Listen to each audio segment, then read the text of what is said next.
नमस्कार। आकाशवाणी से प्रस्तुत है समाचार प्रभात।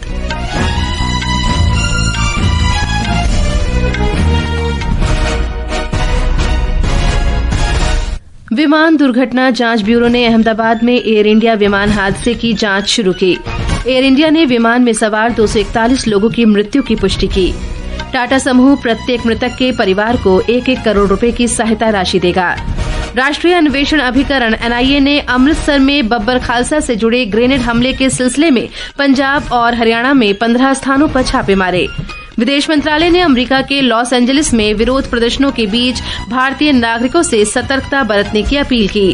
इजरायल ने ईरान की राजधानी तेहरान पर हवाई हमले किए। इजरायल में आपात स्थिति घोषित। और निशानेबाजी में सिफ्त कौर समरा ने म्यूनिख में ISSF विश्व कप में कांस्य पदक जीता। समाचार प्रभात के साथ मैं फरहत नाज। विमान दुर्घटना जांच ब्यूरो ने अहमदाबाद में एयर इंडिया विमान हादसे की औपचारिक जांच शुरू कर दी है। नागर विमानन मंत्री राम मोहन नायडू ने बताया कि जांच अंतर्राष्ट्रीय नागरिक उड्डयन संगठन की निर्धारित प्रक्रिया के अनुरूप की जाएगी। उन्होंने बताया कि सरकार इस मामले की विस्तृत जांच के लिए विभिन्न क्षेत्रों के विशेषज्ञों की समिति गठित कर रही है। एयर इंडिया ने अहमदाबाद से लंदन जा रहे विमान की दुर्घटना में 241 लोगों की मृत्यु होने की पुष्टि की है। विमान कल दिन में अहमदाबाद हवाई अड्डे से उड़ान भरने के तुरंत बाद दुर्घटनाग्रस्त हो गया था। विमान में यात्री और चालक दल सहित कुल 242 लोग सवार थे। यात्रियों में भारत के 169, ब्रिटेन के 53, पुर्तगाल के 7 और कनाडा का 1 नागरिक था। गुजरात के पूर्व मुख्यमंत्री और भारतीय जनता पार्टी नेता विजय रूपाणी भी मृतकों में शामिल हैं। रमेश विश्वास कुमार नाम के एक यात्री इस हादसे में सुरक्षित बच गए। और जानकारी के लिए चलते हैं हमारी संवाददाता अपर्णा खुंड के पास। अपर्णा, विमान हादसे के बाद राहत और बचाव कार्य कैसे चलाए जा रहे हैं और अहमदाबाद सिविल अस्पताल में घायलों की इलाज के लिए क्या व्यवस्था की गई है? जी, राहत और बचाव कामगिरी जो है देर रात तक चली थी और लगभग अभी पूरी हो चुकी है। 240 से ज्यादा शव जो है मलबे से निकाले गए हैं और सिविल हॉस्पिटल उन्हें भेजा गया है। अभी मिली खबर के अनुसार प्रधानमंत्री नरेंद्र मोदी जो है कुछ ही देर में अहमदाबाद पहुंच रहे हैं और प्रधानमंत्री घटना स्थल की मुलाकात लेंगे और सिविल अस्पताल भी जाकर वहां की स्थिति का जायजा लेंगे। इस घटना में जिन्होंने भी अपनी जान गंवाई है वह यात्री अधिकतर गुजरात से है। उसमें से सबसे ज्यादा 50 जितने यात्री जो है अकेले आनंद और खेड़ा जिले से है। ये मृत्युआंक जो है बढ़ने की संभावना है क्योंकि इस घटना के समय पर जो इंटर्न डॉक्टर उस समय मौजूद थे बिल्डिंग में वो भी बुरी तरह से घायल है और उनमें से भी कुछ लोगों की मौत की आशंका जताई जा रही है। जी अपर्णा, की ओर से जी बिल्कुल। सरकार की आप बात कर रही हैं तो पीड़ितों के परिवारों को किस तरह की सहायता प्रदान कर रही है सरकार? जी, सरकार पूरी ओर से प्रयास कर रही है पीड़ितों के परिवारजनों की मदद के लिए। सिविल अस्पताल में कल देर रात तक जो है DNA सैंपल्स कलेक्ट किए जा चुके हैं और उन्हें रिपोर्ट के लिए भेजा जा चुका है। अगले 3 दिन में रिपोर्ट आने की संभावना है। रिपोर्ट मिलने के बाद और DNA सैंपल मैच होने के बाद मृतदेह जो है वो परिवारजनों को सौंपे जाएंगे। जी अपर्णा, और अच्छा, हादसे में केवल एक यात्री के जीवित रहने की खबर है तो क्या उनसे किसी तरह का कोई संपर्क हो पाया है?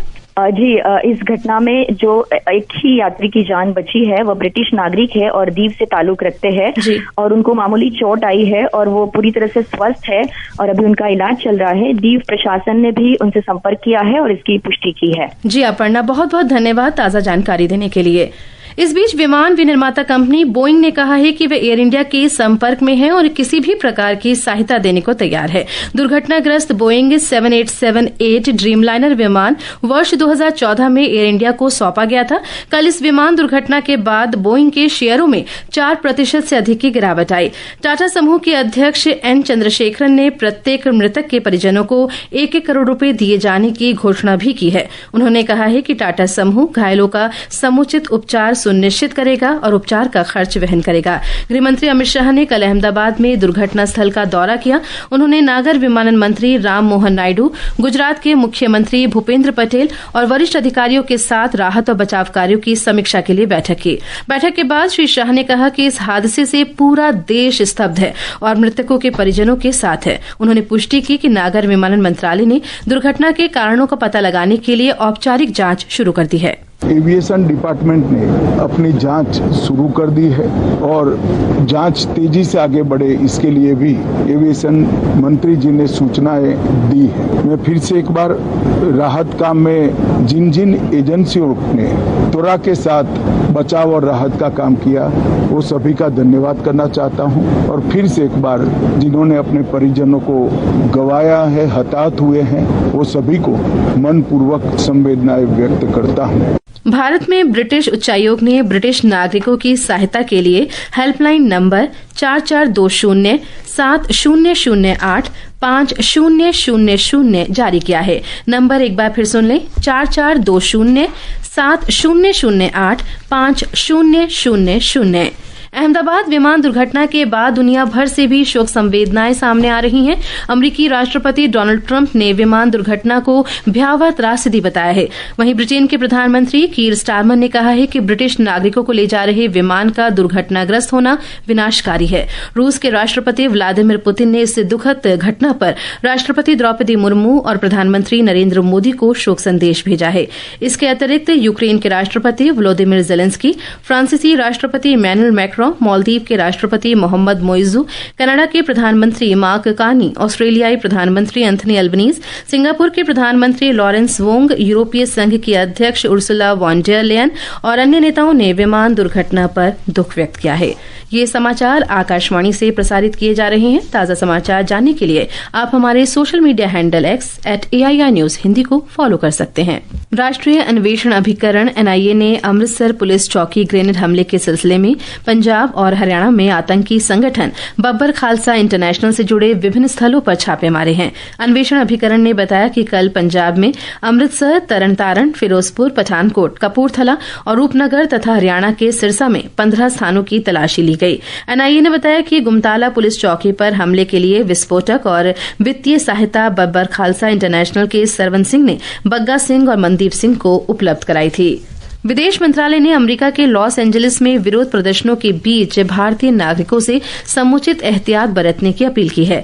विदेश मंत्रालय के प्रवक्ता रणधीर जायसवाल ने बताया कि भारत विदेशों में रह रहे भारतीय नागरिकों की सुरक्षा और हित को प्राथमिकता देता है। श्री जायसवाल ने कहा कि सैन फ्रांसिस्को में भारतीय वाणिज्य दूतावास स्थिति पर नजर रख रहा है और भारतीय समुदाय के संपर्क में है। We are aware of the developments and as you are aware that we take the safety, security and welfare of our citizens abroad with utmost seriousness. The LA region and California in general, it is home to a large community of Indians. We advise all Indian nationals in the region to take suitable safety precautions. Our consulate in San Francisco is closely monitoring the situation and is also remains in close touch with our community members for their welfare. Israeli वायुसेना ने कल रात Iran पर हवाई हमले किए। Iran की राजधानी तेहरान के निकट विस्फोटों की आवाज सुनी गई। इजरायल के रक्षा मंत्री इजराइल काट्ज ने कहा कि ईरान के परमाणु और सैन्य ठिकानों को निशाना बनाया गया। इजरायल के हमले में ईरान के रेवोल्यूशनरी गार्ड्स मुख्यालय को भी निशाना बनाया गया। इस हमले में रेवोल्यूशनरी गार्ड्स प्रमुख हुसैन सलामी मारा गया है। परमाणु ऊर्जा संगठन के पूर्व प्रमुख फरीदुल अब्बासी भी हमले में मारे गए हैं। इजरायल के प्रधानमंत्री बेनियामिन नेतन्याहू ने कहा है कि ईरान के परमाणु संवर्धन कार्यक्रम को गंभीर क्षति पहुंची है। इजरायल में आपात स्थिति घोषित कर दी गई है। इजरायल के रक्षा मंत्री ने कहा कि जवाबी हमले की आशंका को देखते हुए आज पूरे इजरायल में स्कूल बंद रहेंगे।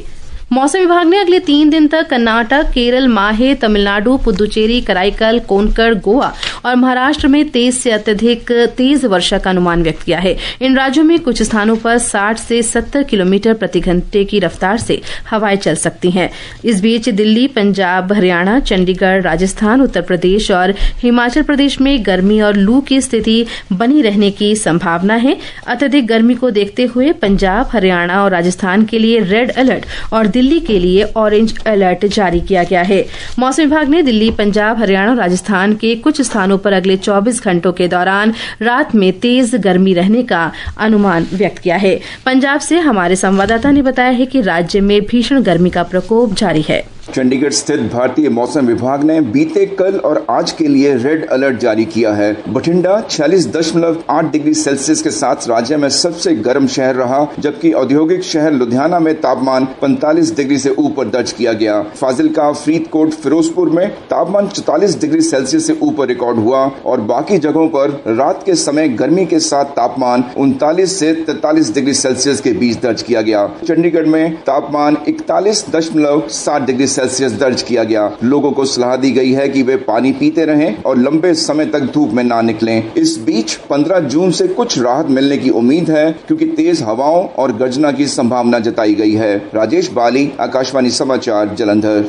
प्रधानमंत्री नरेंद्र मोदी आज अहमदाबाद जाएंगे। प्रधानमंत्री ने विमान दुर्घटना पर गहरा दुख व्यक्त किया है। उन्होंने कहा है कि इस हादसे का दुख शब्दों से परे है। भारतीय निशानेबाज सिफ्त कौर समरा ने कल जर्मनी के म्यूनिख में ISSF विश्व कप में महिलाओं की 50 मीटर राइफल 3 पोजीशन में कांस्य पदक जीता। 23 वर्षीय सिफ्त ने फाइनल में तीसरा स्थान प्राप्त किया। नॉर्वे की जेनेट हैग ड्यूस्टर्ड ने स्वर्ण पदक जीता। म्यूनिख विश्व कप में भारत का ये दूसरा पदक है। इससे पहले एल्विनेल वॉलरिन ने महिलाओं की 10 मीटर एयर राइफल स्पर्धा में कांस्य पदक हासिल किया। इस प्रतियोगिता में 78 देशों से लगभग 700 निशानेबाज भाग ले रही हैं।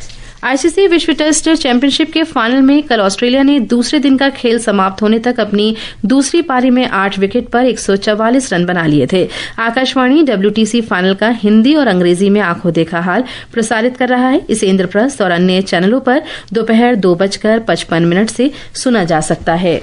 ये समाचार हमारी वेबसाइट www.newsonair.gov.in और हमारे news on AIR mobile app पर भी उपलब्ध हैं। और अब आज के समाचार पत्रों की सुर्खियों के साथ हैं आकर्षिता सिंह। धन्यवाद फरहत।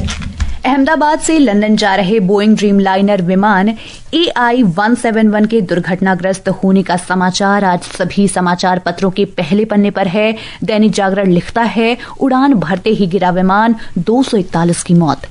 राजस्थान पत्रिका की सुर्खी है, हादसे के बाद मलबे से जीवन की तलाश। अमर उजाला ने सुर्खी दी है, मौत की उड़ान, सिर्फ एक ही यात्री जिंदा बचा। नवभारत टाइम्स के शब्द हैं, प्लेन क्रैश के बाद स्पाइस जेट, इंडिगो, बोइंग के शेयर धड़ाम। दिल्ली NCR में भीषण गर्मी की खबर जनसत्ता ने प्रमुखता से दी है। पत्र लिखता है, दिन भर झुलसाती रही तेज धूप, आज से बारिश के आसार। दैनिक जागरण की खबर है, लगातार चौथे दिन जारी रहा गर्मी और लू का सितम, हीट इंडेक्स 54.4 डिग्री पर। रक्षा मंत्री राजनाथ सिंह ने माउंट एवरेस्ट फतह करने वाले NCC कैडेटों को किया सम्मानित, देश बंधु की खबर है। फिल्म सिटी में बनेगा सबसे बड़ा डिजिटल स्टूडियो, रेगिस्तान, पहाड़ और जंगल के दृश्य फिल्माए जाएंगे। हिंदुस्तान की सुर्खी है, मई में 75 माह के निचले स्तर पर रही खुदरा महंगाई। दैनिक जागरण सहित सभी अखबारों की खबर है। धन्यवाद आकर्षिता। और अंत में मुख्य समाचार एक बार फिर। विमान दुर्घटना जांच ब्यूरो ने अहमदाबाद में एयर इंडिया विमान हादसे की जांच शुरू की। प्रधानमंत्री नरेंद्र मोदी आज अहमदाबाद जाएंगे। एयर इंडिया ने विमान में सवार 241 लोगों की मृत्यु की पुष्टि की। टाटा समूह प्रत्येक मृतक के परिवार को 1-1 करोड़ रुपए की सहायता राशि देगा। NIA ने अमृतसर में बब्बर खालसा से जुड़े ग्रेनेड हमले के सिलसिले में पंजाब और हरियाणा में 15 स्थानों पर छापे मारे। विदेश मंत्रालय ने अमेरिका के लॉस एंजलिस में विरोध प्रदर्शनों के बीच भारतीय नागरिकों से सतर्कता बरतने की अपील की। इजरायल ने ईरान की राजधानी तेहरान पर हवाई हमले किए। इजरायल में आपात स्थिति घोषित। और निशानेबाजी में सिफ्त कौर समरा ने म्यूनिख में ISSF विश्व कप में कांस्य पदक जीता। इसके साथ ही समाचार प्रभात का ये अंक समाप्त हुआ। नमस्कार।